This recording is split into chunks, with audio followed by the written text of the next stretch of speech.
this government has been exceptional in its activities which are against the Indian interest.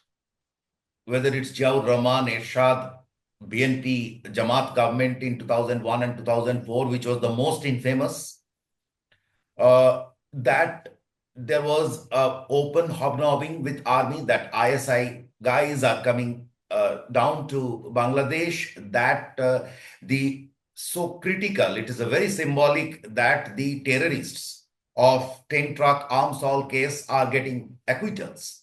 And unofficially, there were meetings. It is told that there were these guys came, Paresh Baruas and all these guys came over there, and there were meetings there. So they have been working, and if we see the statement, how could they say that it is not the government when the Home Minister, the advisor himself, has been issuing very provocative remarks on the border issues?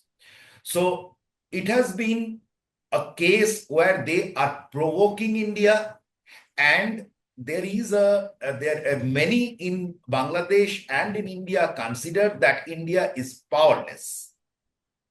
And Uh, is this there is is this? I mean, I'm just a point is here that in geopolitics or in international politics, bully power does matter.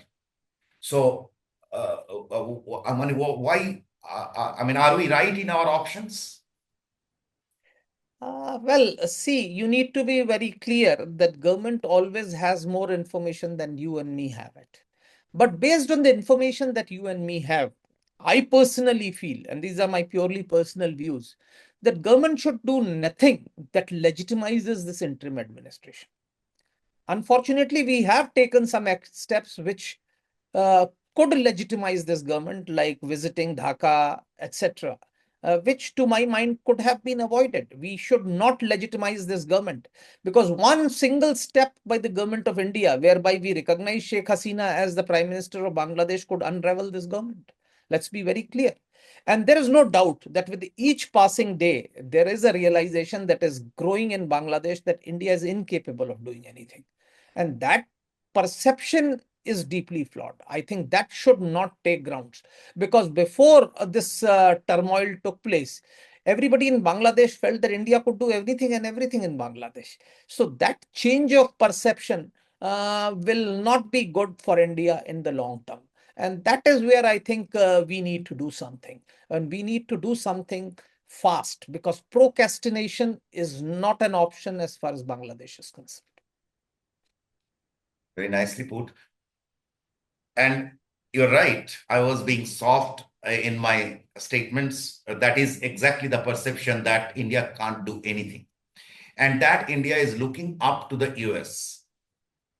So, though it's not very respectable for a regional power to look at someone else.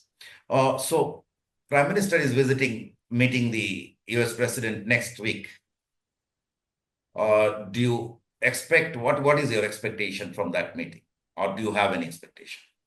See, firstly, let's be very clear that the changeover in Bangladesh was not facilitated by State Department, though US had a very major role to play, but it was primarily facilitated by US aid.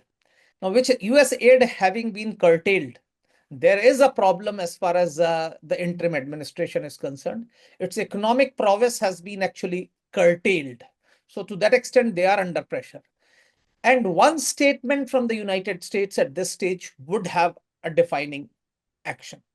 Because India taking an action will be far more radical rather than US doing it. So it may be prudent that Prime Minister Modi might discuss this issue with President Trump. And if Trump imposes some amount of tariffs on Bangladesh uh, on grounds of they're not having an inclusive government, not having a democratic government, the Bangladeshi's economy will crumble.